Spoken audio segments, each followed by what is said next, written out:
B, A, and we are live. Welcome back to the ImprovED podcast, where we are looking to push the evolution of education by talking to rock star teachers. My name is Justin Coffey, and I'm an assistant principal at Ulysses High School in Ulysses, Kansas. You can find me on Twitter at Justin B. Coffey. And I am Jennifer Farr. I teach fifth grade in Junction City at Lincoln Elementary, and you can find me on Twitter at Jennifer M. Farr. So we have a rock star teacher with us today, and I'm so excited because this is like a little reunion. I get to see one of my favorite people again, but I'm going to turn it over to you, Jennifer, to introduce our guest today. All right. Well, we are so lucky to welcome David. He was born in Las Cruces, New Mexico to some immigrant parents. So I want to know that story too, David. I want to know all about that. Married, 3 grown children, and teaches at the high school he graduated from. And he teaches in a program named ENLACE. Woo! I got it right. Got it right. Which is engaging Latino communities for education, trying to increase graduation rates and matriculation rates for their students. Also, a girls soccer coach. And last but not least, the 2016 New Mexico Teacher of the Year. Thank you for having me, guys. Welcome. Welcome, David. Well, one of the reasons why I really wanted to have you on is because I can't think of a teacher who is better at student relationships than Mr. David Morales. And so can you talk a little bit about how you build student relationships? I see your Facebook page and it's full of students reaching out to you and getting in touch with you. And so I just think that it's an amazing community that you built in your classroom. What are some things that you do to build those relationships with students? So, I mean, it literally starts the first day, and I'm that cliche teacher that stands at the doorway, shakes their hand, welcomes them into class, make sure you check their schedule so they're not in the wrong place, so I don't have to embarrass you later by saying, hey, bro, you got to get out. You're not here. But actually talk to them, and I introduce myself. I tell them a little bit about myself because I'm a big believer that you cannot make withdrawals from students until you've made significant deposits. Oh, they need to know who I am before I can get to know them. They size me up. You know, some studies I've looked at say that students size you up in the first 18 seconds. They develop their concept of who you're going to be, and it takes 3 to 4 weeks to either reinforce it or to change it. So I try really hard on that first date. This is who I am. This is what we're doing. You know, even walking into the room, there's rules and procedures that they need to follow. Hey, your name's on the board, figure out where you sit. And then when I come in, we'll work it out together. So even first day stuff like that. And then as we go through our year, we do different projects to identify, you know, who they are, you know, culturally, academically, you know, intellectually, artistically. That way they know who they are. And once we lay that foundation, it's really hard to shake them from that. So we start building these leaders in our community, people who want to take charge of different aspects of their lives. You know, and being a leader doesn't necessarily mean I have 15 students following behind me to create this project or do that. I'm going to make this decision for myself because I know what I want to do. And you can't lead anyone else until you're sure about who you are and you can lead yourself to bigger and better things. that's great. So how is building relationships? You talked about that first day of school. I teach 5th grade. So I got my kids in there all day. Yeah. I feel like it's easier to build relationships with little kids than it is for big kids. But I could be very wrong because I've never talked. I disagree. No, just kidding. Tell me, like, so is it just investing in the kids? Is it just finding their interest? Is it just being available? Or is it all of it? It's all of it. It really is. I had a young lady that messaged me today. So we use Remind. I don't know if you guys use that stuff. I use that too. So we use Remind, and, you know, we have parameters for that. And I'm really big on not necessarily rules, but expectations, you know, and I know might be semantics, but for me, it's a big deal because I really try to shy away from telling them what they can do. You know, my rules are not don't do this or don't do that. The only real rule in my classroom is we are family. And that encompasses so much because it forces the kids to be accountable not only to me but to each other. And by doing that, and by creating opportunities for them to share not only about themselves but about those that they care about, again, it's that wealth of knowledge that gets put into this whole that everybody belongs to. And once you belong to that whole, you have, you know, some of my kids have called it group therapy. Some of my kids have called it, you know, their family. You know, they call it their safe place. You know, and it's not always that, because just like with families, there's serious issues that come up. You know, there's times where it's not harmonious. There's times where it's not great. But by working through those, I feel like it reinforces that bond between them and between us, between myself and them. You know, I'm not shy about telling my kids I love them. Now, in today's day and age, we've kind of modified that, and now I tell them I love you in a school appropriate way. Because, you know, life is what it is, you know, and the times are what they are. But I want them to know that, because I might be the only person that day that tells them that. You know, I want them to understand that. I want them to know that, and that I am not their friend. You know, we just had that discussion yesterday. You know, we do respect agreements. I don't know if you guys are familiar with those, where you walk through. And so we talk a lot about in our respect agreements, and it's something that's out there in education world. But first we have to define what respect means, because how often have you heard a teacher or a parent or somebody say, hey, you need to have some respect? Yeah. What does that mean? Yeah. You know, really, because in your head, you probably have that definition. You know what it looks like. You know, I know it when I see it. But what does it mean? So we define it, and each class does that individually.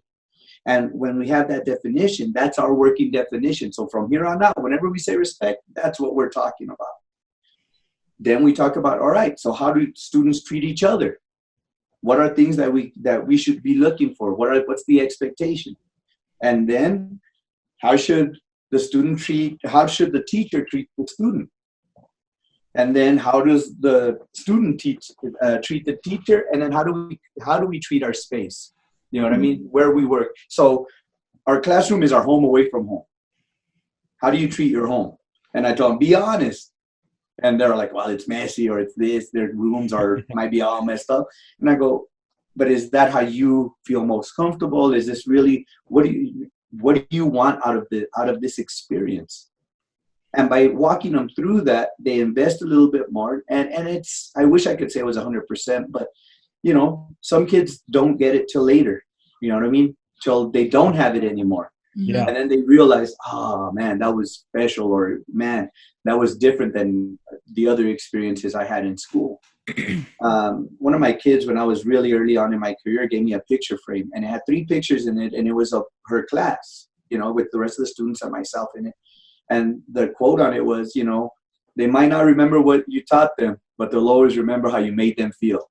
I love that one. Yeah. You know, and I'm thinking, you know, I think about my high school teachers, and I don't remember the guy that taught me the quadratic equation. I couldn't remember how to do that today, you know, but I do remember my social studies teacher who impacted my life one day when I was on the verge of quitting high school. She had given me a test. She had given a test in the class. Her name's Mary Underwood. I got to say that out loud. And she gave my colleague, no, that's a different story. I could tell you all kinds of Shout out to Mrs. Underwood. Oh man, she is dope.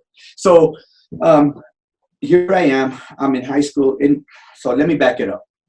So I'm going to talk a lot, guys. I'm sorry. Love it. Thank you. I love people's stories. I love to hear where they came from. Right. So my parents were immigrants from Mexico. All right.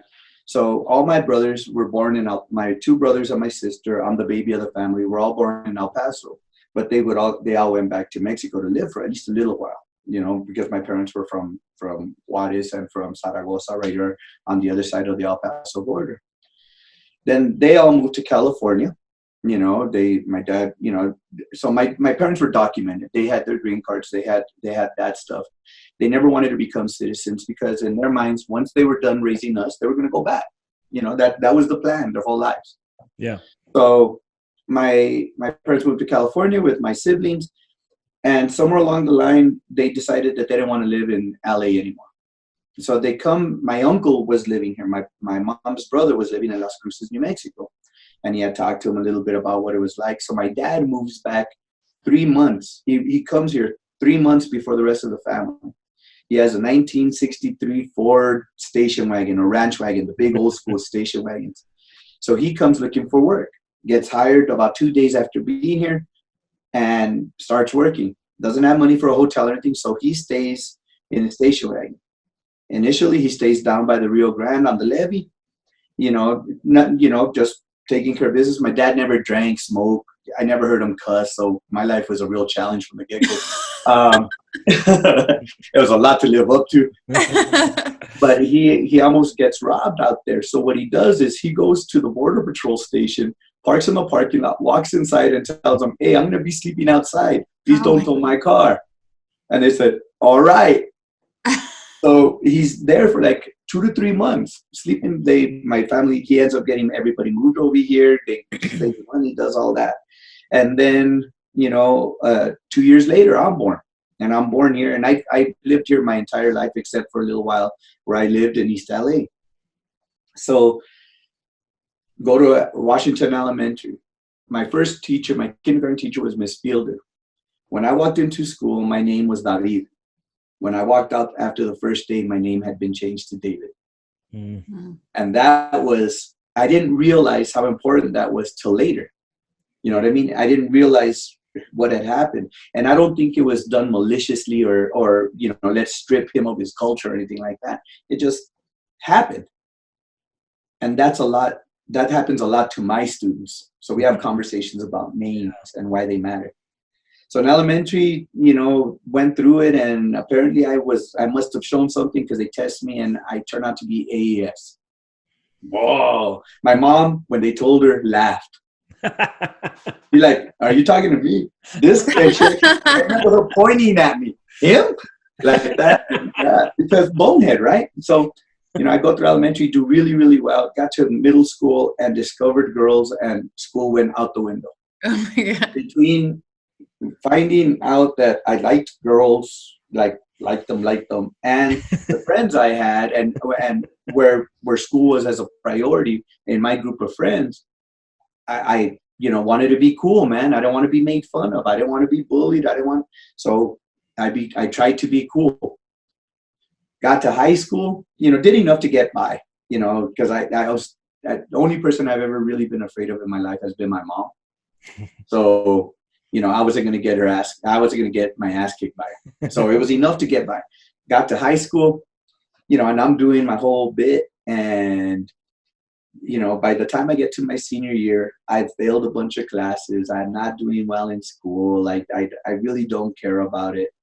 And my counselor comes in, it calls me into the office in December of my senior year.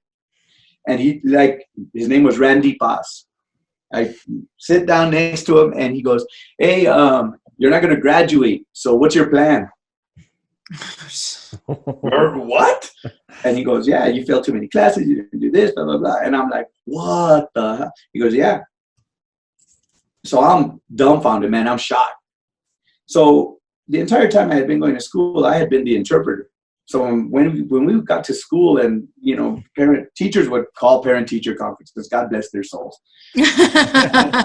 My mom would sit there, my dad would sit there. I was the interpreter. Or my dad wouldn't go because he had to work. My mom was a stay-at-home. They made a stay-at-home mom, and they made that conscious choice. It made us poorer financially, but, man, so much richer. Mm-hmm. Yeah. In every, culturally, love, all. Oh, man, it was, thank you, God, for that. So she would sit there. The teachers would ask a question. I translated for my mom, and then she would ask questions, and I translated back. And so, one day my mom shows up, and she's frustrated. She's angry because school was a big deal. That's the whole reason why they came here, for us to get an education, for us to become somebody in life. And I remember asking the teacher, ask her what's going on with you. And the teacher went off. You're son of a... And I turned around and I go, she says I'm doing fine. Now, my mom knew I was full of shit. She knew it. But she couldn't prove it. And so she knew I was sorry, you know. Then I just, she says I need to work on some stuff and that, you know, I got to take care of stuff. You know, she's you know, she cares a lot. That's why she's like that. I don't know. And the teachers, most of my teachers were monolingual English speakers, even the ones with last names that sounded like mine. So I was able to get away with that for a long time. But stupid Mr. Paz was bilingual. So I leave school, right? And I get home. I'm driving my 1963 Impala Super Sport. Yeah, that's right. Parking in the front of the house, and I'm getting ready for work. So I work at a hotel. I get out of school at 3:30. I got to be at work by 4 o'clock.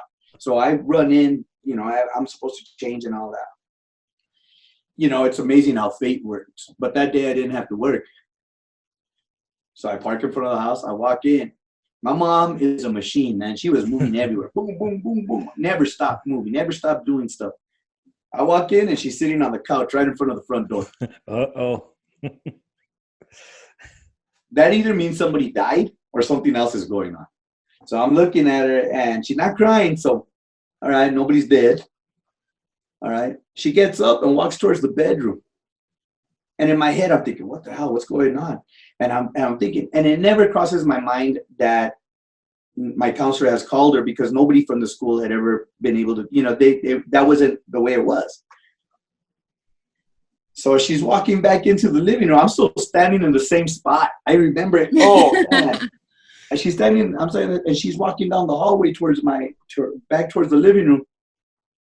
And in her hand, she has this little black jewelry box. And she looks at me and she goes, Mr. Paz called me today. And have you ever fallen and had your sunk as deep as it could possibly sink? Bless you. And she opens this little box. So my mom made tortillas for the burrito lady that would go to different shops and sell burritos around town. She'd get up at 3 a.m, make, I'm not kidding, 12, 15 dozen tortillas before 5 o'clock. Burrito lady would come pick them up so she could take them to her house and make the burritos, because my mom made the best tortillas. We weren't rich, so you know, she was hustling. She was doing her job. She was doing her hustle. She opens up this black jewelry box and she goes, I guess I'm going to have to return this. And inside it, she had ordered me a class ring. And I look at it and yeah. She clicks it shut and walks back out. No tears, nothing. My mom was hardcore, by the way. She was tough. Next morning, I'm in the counselor's office at 7:30 waiting for him. And I'm sitting there in the lobby, and he comes in. Hey, I need to talk to you. What about? And I go, I need to graduate next year. And he goes, all right. So we sat down, and he could have been a jerk, man, but he wasn't. He goes, all right, you're going to need to take a 0 hour, all 6 classes, and 2 night school classes. All right. Your night school classes will be Mondays and Wednesdays. You're going to come from, 4:30 to 7:30 or whatever the schedule was. It was 4:30 to, I think it was 4:30 to 7:30. So I had to work so I could help out at home. So I had to work, and I was working almost full time. I was playing competitive soccer on a nationally ranked team. I was really lucky to be on it. There was all this stuff going on. So I talked to my work, and I told them, hey, I need to work on the weekends only. I can work from noon on Saturday all the way through to Sunday night. And then I can work on maybe on Friday nights. So they worked with me. I went and talked to my coach. Hey, coach, we train 4 days a week. I can only make it 2 days. I go, I can make it on Tuesdays and Thursdays when I don't have night school. I'll do whatever it takes. And he said, you're going to have to battle for position every single time you're here. Your one practice is going to have to be better than anybody that's behind you. Their 2 practices, their sessions, so that I can put you on there fairly. All right. And then I had to go to night school. So I was working almost full time. I was playing soccer at a high level. I was doing school. And that spring semester, man, through spring break, I was rocking it, man. I was crushing it. I was getting good grades and all that. So Miss Underwood, back to her, she gives this test in April. No. It was right before spring break because it was our midterm. She gives this test, and it had a lot of weight on it, and I had to pass every class. There was no buffer zone. Mm-hmm. There was not like if you fail one, you still make it. It was you have to make every single one. And at that point, I was tired. I was exhausted from all the stuff I was doing, and I had a girlfriend too, so got to that too. Girls. Yeah, no, you know, she was awesome. She was decent. I can't say that too loud because my wife's here, so she's all right. She was a nice girl. So it's I'm tired and I'm cranky and I'm you know I'm adulting without knowing it. And she starts walking around the room, traditional classroom from the day, you know, rows of 6 or 7 desks facing the front, you know, and she's walking through and she starts talking about how disappointed she is in our test grades and how we've worked so hard on this and why, you know, she doesn't understand why these grades were like that. And as she's walking by each desk, she's putting them face down. She sees the kid's name, puts it face down on the desk, and you can hear it slam almost. Like she's like emotional about it. And in my head is I'm just thinking, you know, if I get an F, and at that time I didn't know, so I said, if she gave me an F, that's it. I'm fucking out of here, man. I'm done. Mm. I'll quit right now. I'll get in my car. I'll drive home. I'll tell my mom. My brother had dropped out, so I knew I wouldn't die. She might be pissed, but I won't die. You know, he actually went. Side note: he went back, got his GED, became a plumber. He makes more money than all of us combined. But, you know, yeah, you know, it's amazing what life does for you. So she's putting all these test grades down, and she's walking down the road towards me. She's walking this way past me, and I know she could see it in my face. She gets to me and puts it on my desk face up. And on it was this big red letter A. She walks past me, she taps me on the back, and all she said was, I knew you could do it. Mm. I don't know why that moment matters so much. I don't know why it was so meaningful, you know, but it changed my life. And she, you know, I told her, can I go to the restroom? Walk into the restroom, you know, because I wasn't going to let those fools see me cry. So, you know, I'm in the restroom. I check all the stalls, and I ugly cried. Like ugly cried. Came back in, came make sure to keep myself up, got back into class. She was like, you all right? And I go, absolutely. Sat down because we weren't going to let any of the kids see that. Graduated from high school, 5 A's, 2 B's, 1 C. Man. Not dumb. I had just been bored. And those experiences, knowing where I was and how I graduated, I think lends authenticity to what I do with the kids that come into my classroom and how I can connect with them. Because I've been on both ends. I have some really high achieving students that really want to do well. Graduated with my bachelor's with 3.96, with my master's with a 3.9. Not dumb. I was just not engaged. Mm-hmm. And how can I get them engaged? How can I use my experience and the experiences of all the students that I've had? How can I get them engaged and get them committed to school and make them realize that this is the one tool that always works? They might be Eminem, man. They might be able to drop out and spit some lyrics and become famous. I love that. Do that. If you got that talent, just remember me. Put me in one of your songs, one of your books. Do that. But the one thing that will guarantee you the ability of upward mobility at some level will be education. Mm-hmm. And the decisions you're making today will have a long impact. You know, and I always go through this with them and it blows their mind. I go, you know, if they're juniors, 3 years ago, you were in middle school. Now you're here. Imagine what 3 years from now is going to look like. Yeah. Imagine what 10 years from now is going to look like. Yeah. And when I share those stories, because I tell my kids this, because I think it's really important for them to know, again, who I am in order for them to be able to, I got to share with them so that they're comfortable enough to share with me. And, you know, I always ask them, is that too much? Am I, you know, oversharing? Is, you know, TMI? And most of the time, they're like, nah.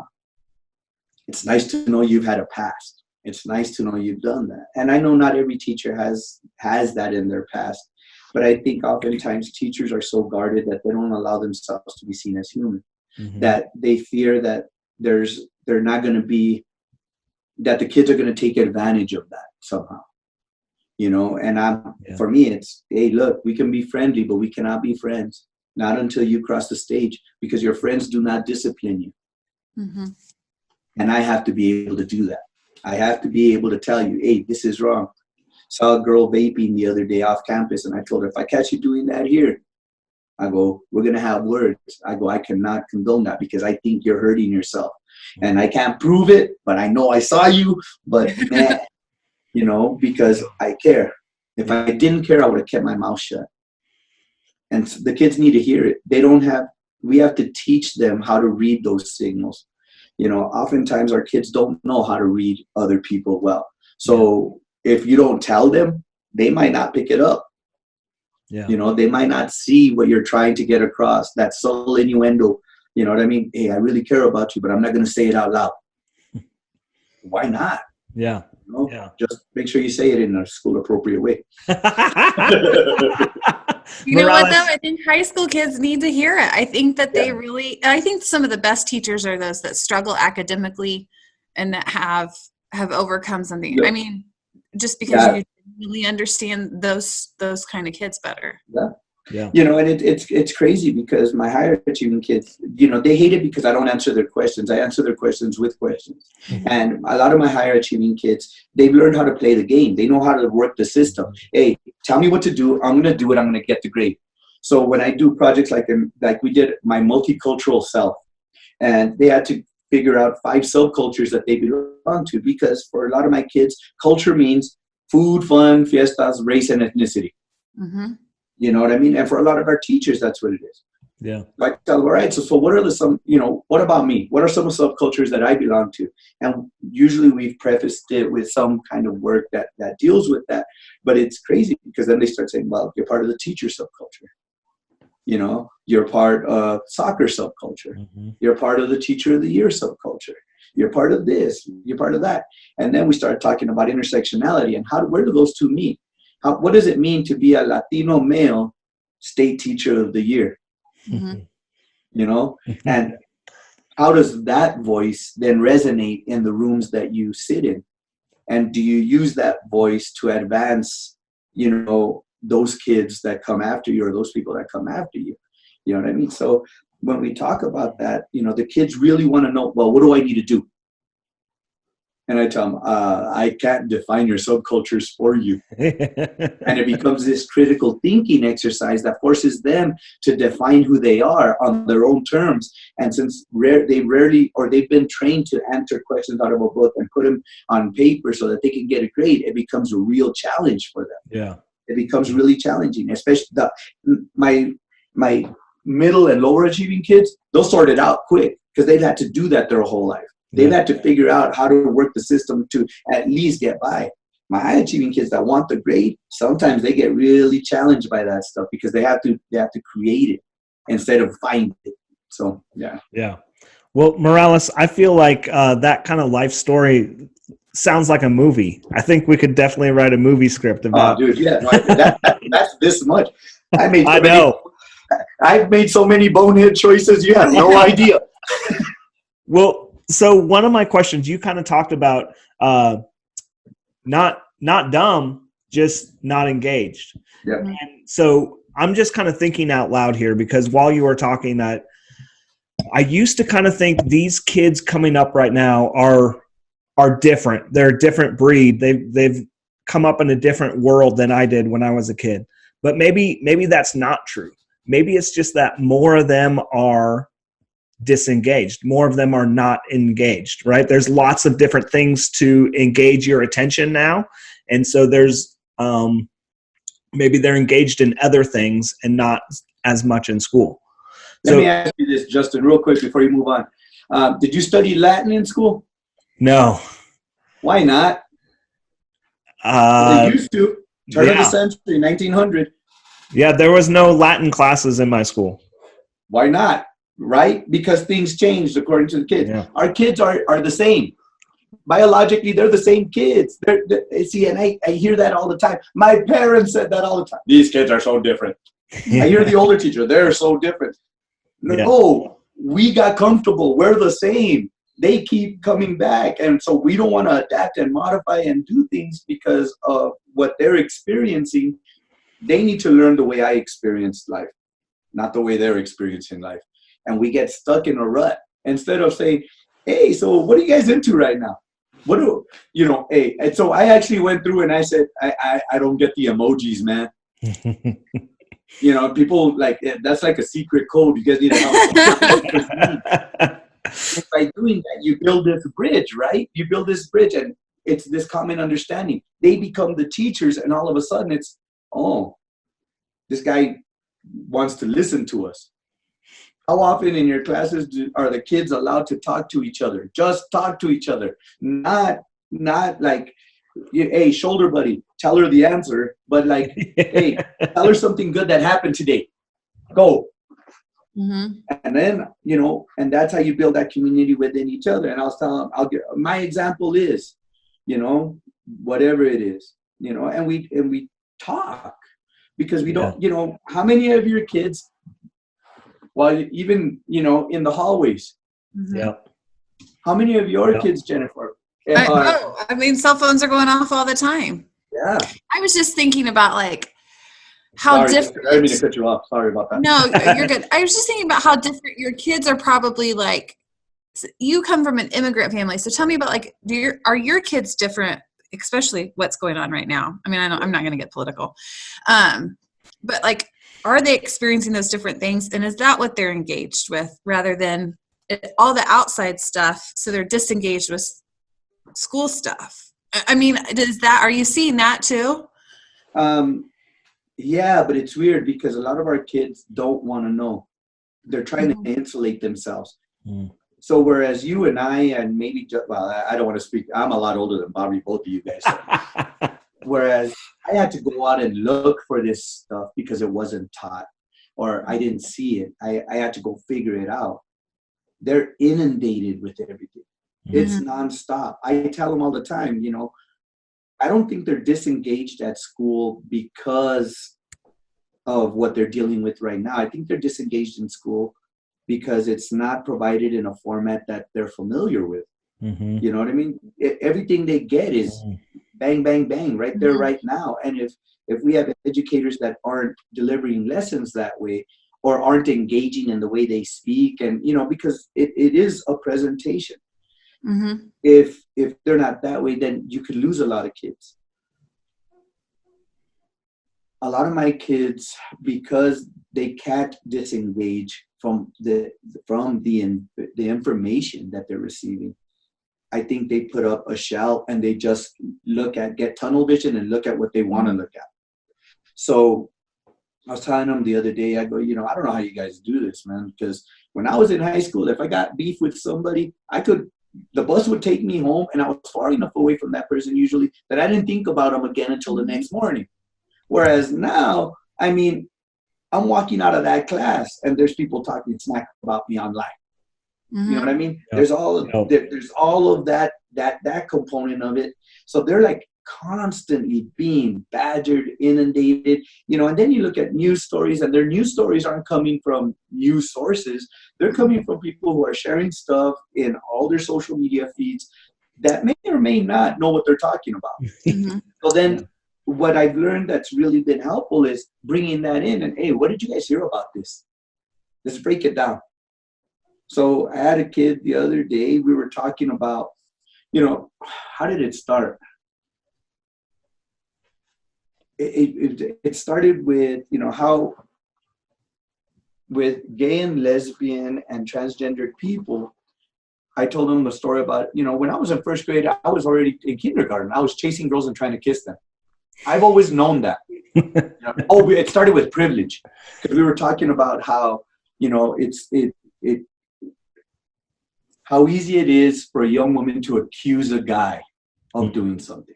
And the guy was like, hey, and I go, you know, you're privileged in that regard, because when's the last time, and I asked the girls, when's the last time you walked out of Walmart at night and didn't have something to protect yourself with or didn't think about that? Mm-hmm. And they were like, oh. And I go, I never had to think about that. I never, ever walked out of Walmart going, somebody's going to attack me.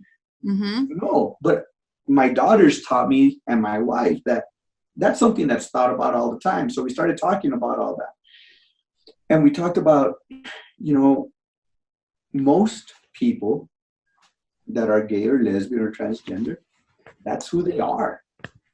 They didn't wake up one morning and say, hey, starting today, I make the decision that I'm going to like this person as opposed to that person. And that really caught them off guard, because I asked them, I go, when did you decide you were going to like girls?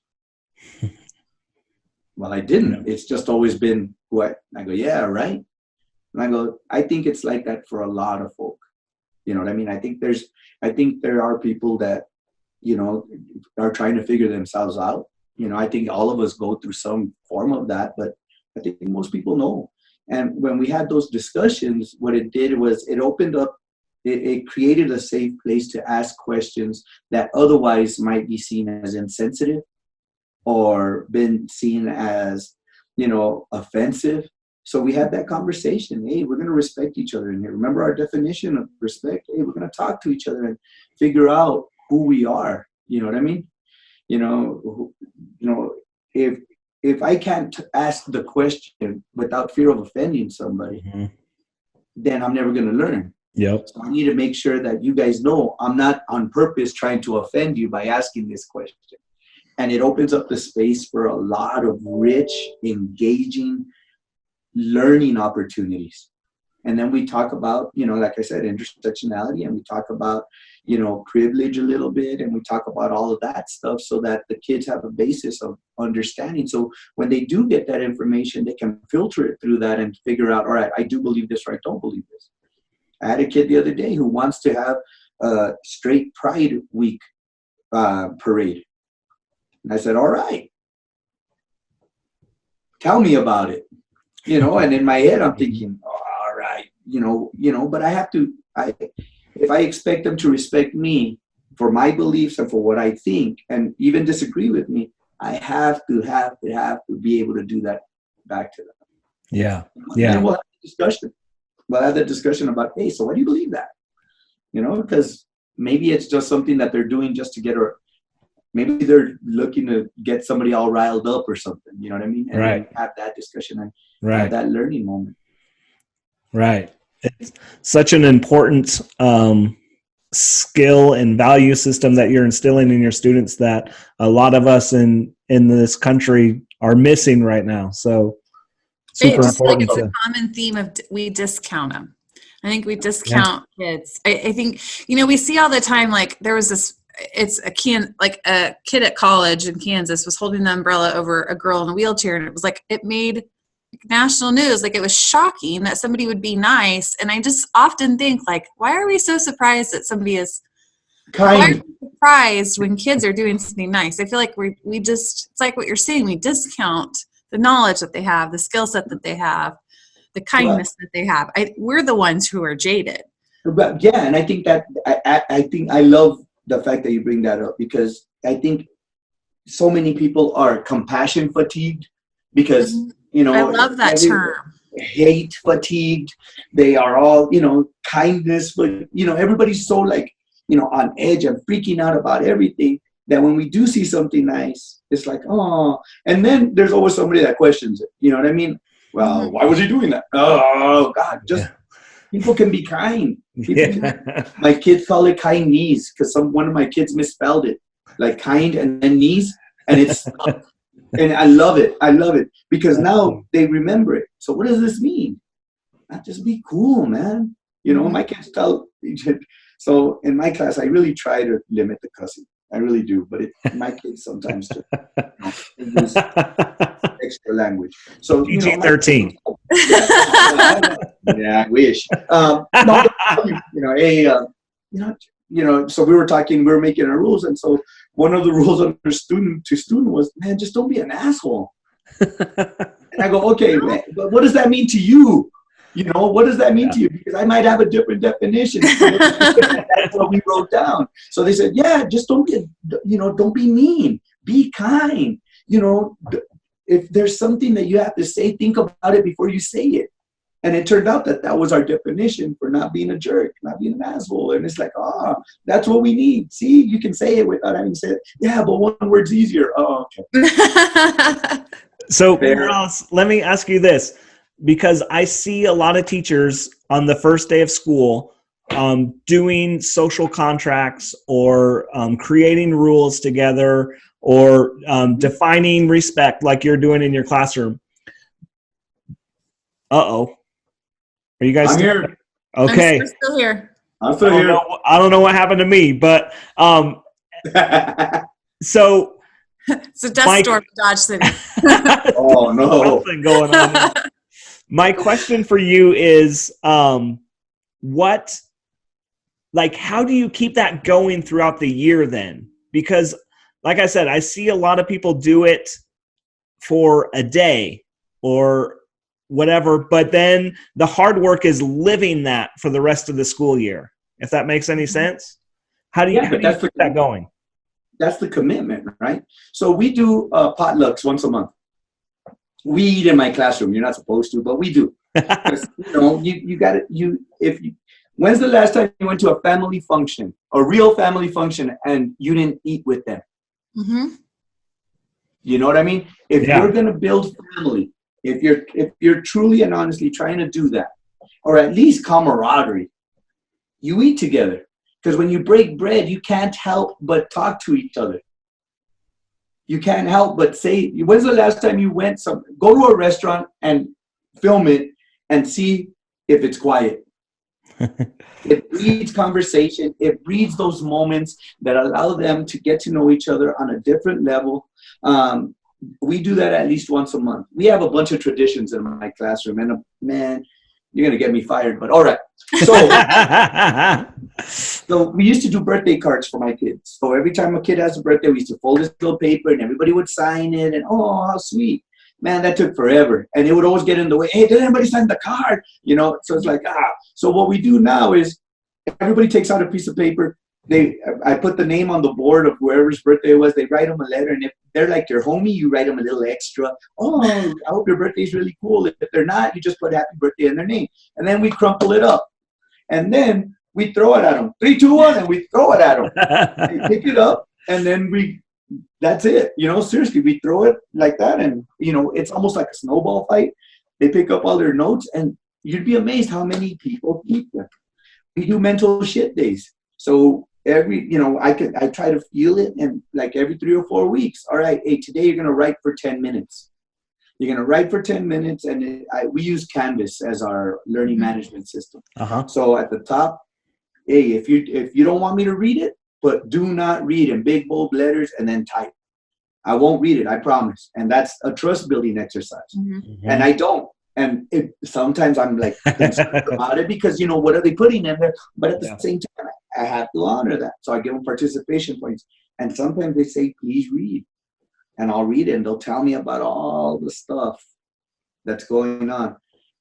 And then when we get into discussions, I'll allude to what they've put without putting them on blast. Mm-hmm. So if it was Justin, for example, I might say something like, I know some of you don't like to smoke cigars anymore. I get that.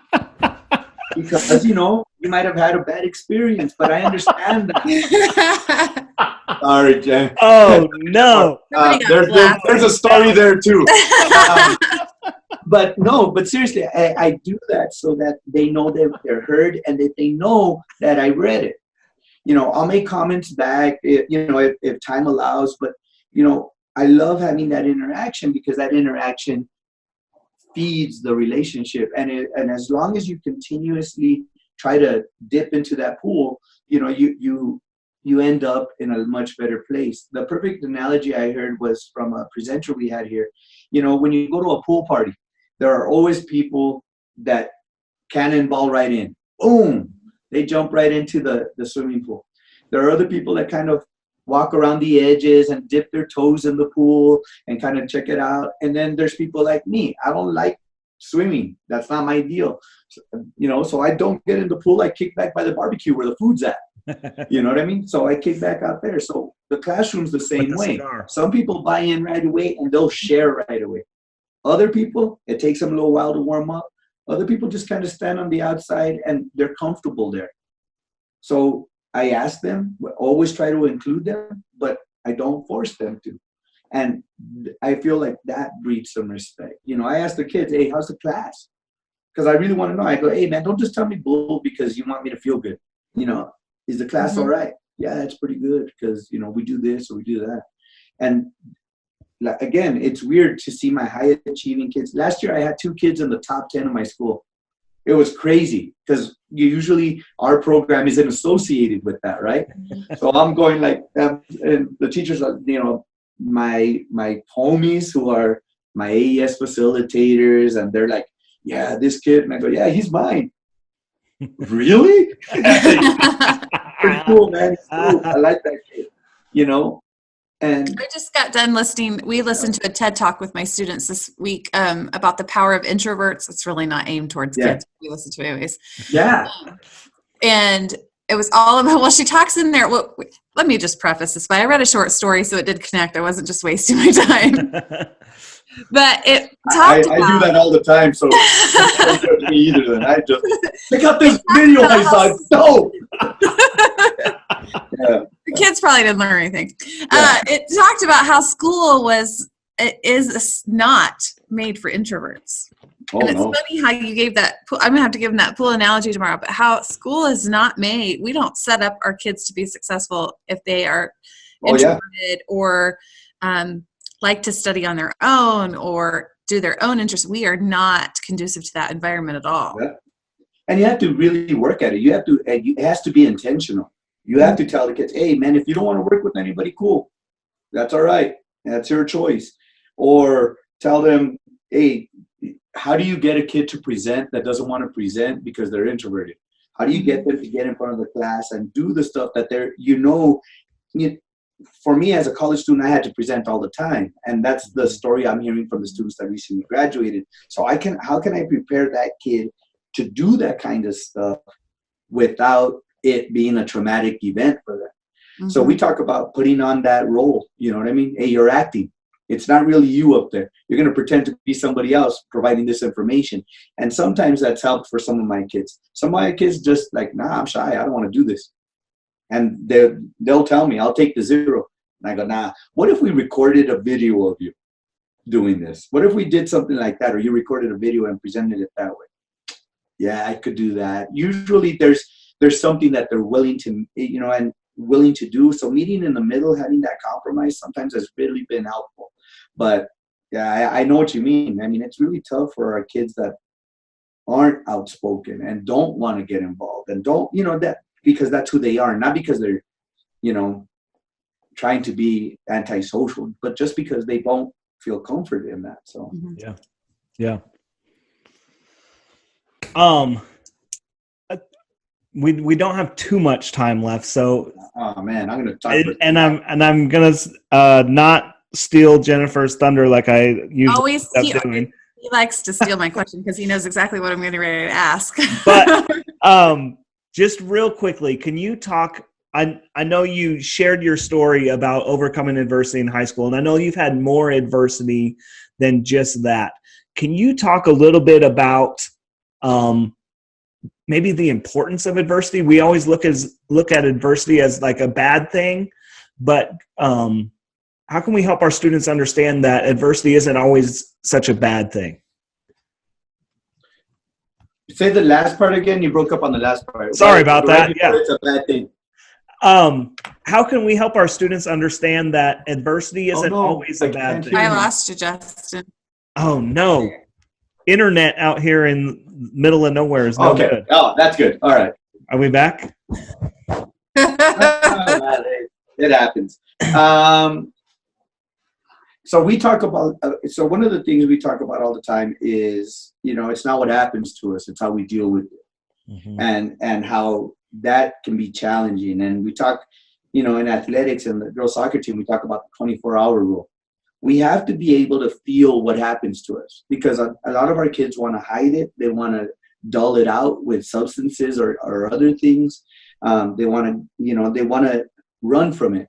And we talk about, you need to sit in it for a little bit. You need to feel it. You need to let it happen. Let your body deal with it, because if you don't, it's going to manifest in any number of ways after that. So sometimes we have to let these events happen to us, sit in them, and then after 24 hours, decide, all right, what's the next right thing to do? When my dad passed, 2 years ago, we were talking about, I talked about it with my kids. And my family has a real dark sense of humor, so sorry. So they asked me, where's your dad right now? And I go, he's chilling in the back of the funeral home in the refrigerator. And they were like, oh my God. And I go, but that's how I process. That's how we deal with this stuff. And I go, for the first 24 hours, it was devastating, man. It killed me. And I'm still not over it 2 years later, but I've taken little steps every day to try to get better. And I go, that's what you do with your education. Every day, take a couple of little steps and move forward. But there's always going to be something. It's not the stuff you see coming that really knocks you out. It's that stuff that blindsides you on some random Tuesday. Mm-hmm. That's the stuff that really knocks you out kilter and really, oh man, what do I do now? Take a deep breath. Be grateful for the stuff you do have. And then let's move forward. Had a kid this summer. So 3 years ago, he got adopted by his uncle. And he's a phenomenal kid. He had suffered some abuse before that by his bio dad and mom, and uncle adopts him, and this summer passed away suddenly from a heart attack.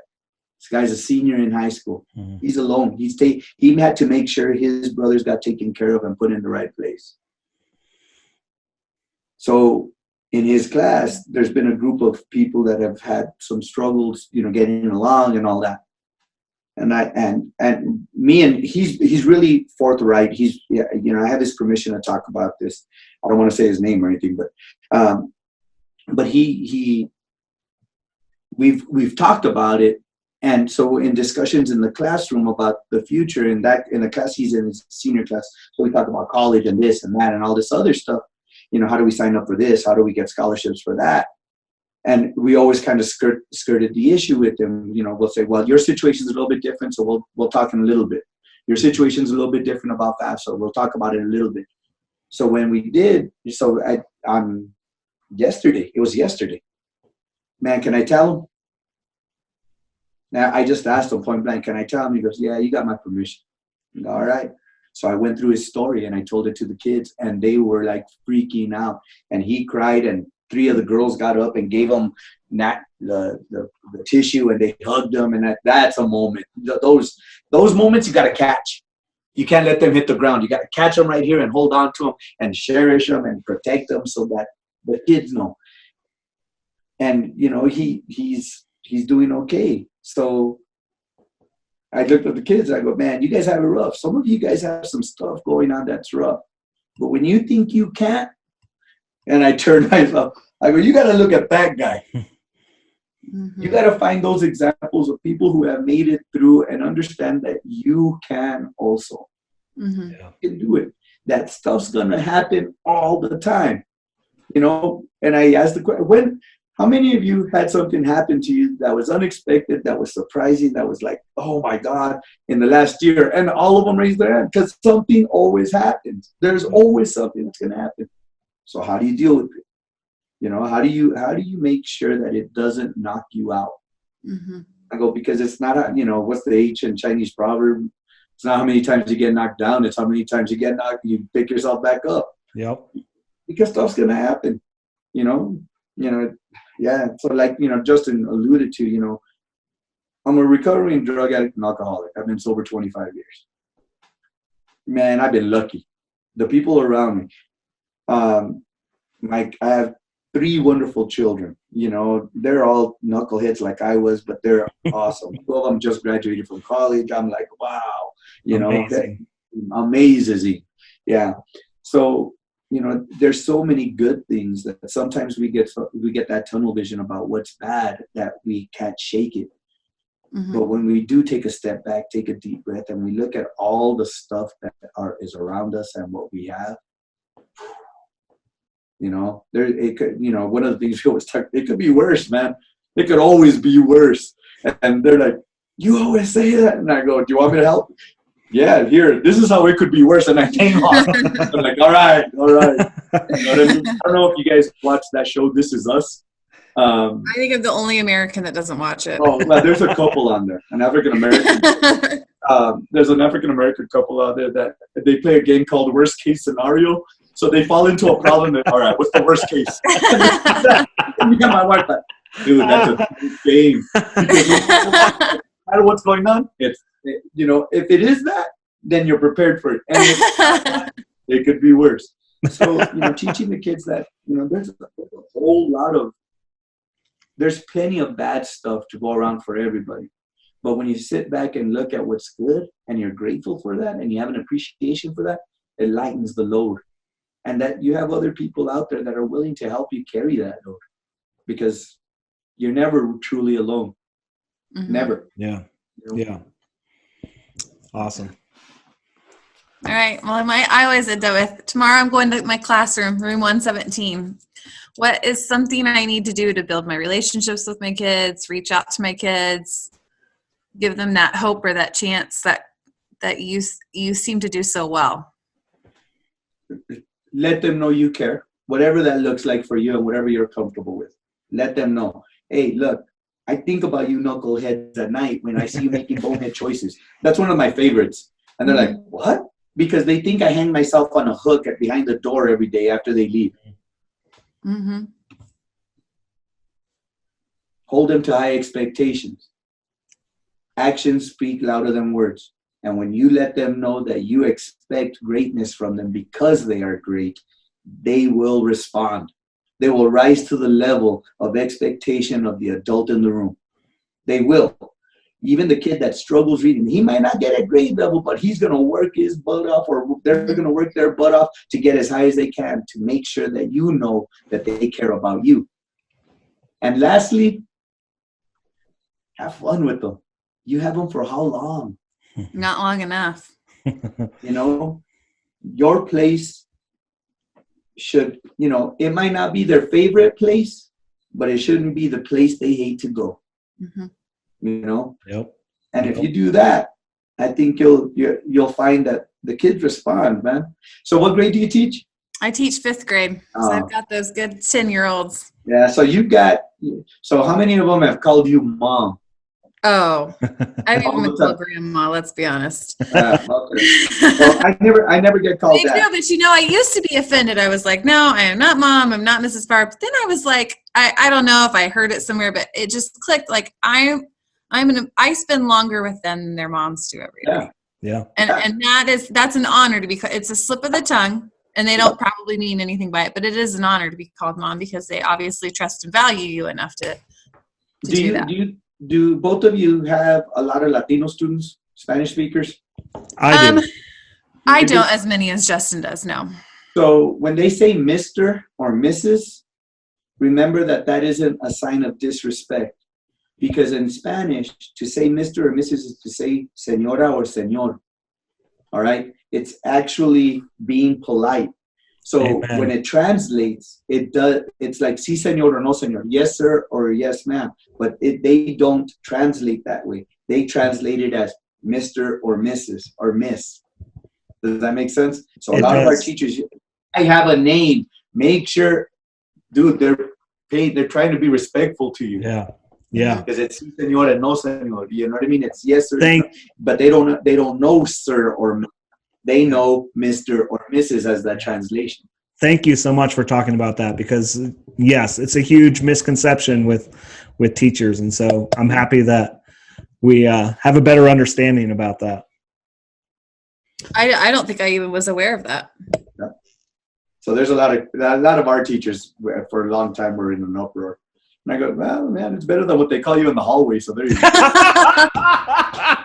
What they're saying on social media about you. David Morales, it has been such a pleasure. It's so great to catch up with you again. Thank you for bringing up the cigar situation. Really appreciate Talk about Joe Biden next time. Next time we're going to bring up Joe Biden on the podcast with you. That's right. All right. Oh, that'd be so. Life goals. Mr. Morales, if any of our viewers wanted to catch up with What's happening to Justin? I don't know. Justin's like rapping. I know. Am I? Internet out here in Southwest Kansas is really bad. But where can we David, find how you? do we find you on social media? On Instagram and on Twitter, I am at 2016 NMTOY. NMTOY. Awesome. 2016 NMTOY. So you can find me on Twitter there, or you can find me on Instagram. On Facebook, I think I'm David Morales 2016, your Mexico teacher of the year. It's a big old lot. I don't get on there very much, but I do more Twitter. Awesome. Very good. Well, thank you so much. Huge shout out I think we lost Justin. Remind. Justin's lost. There he is. Oh, there I saw a move. I don't know what's happening, but huge shout out to Remind and Canvas for Yes. for giving us technology. If they are looking to sponsor any podcasts, the ImprovED podcast is always looking for sponsors. So That's awesome. I use them. I use Remind. I would totally wear their T-shirt. Oh yeah. Totally. But again, thank you so much, Mr. Morales. I appreciate it, and I hope you. Thank you for having me. Thank you.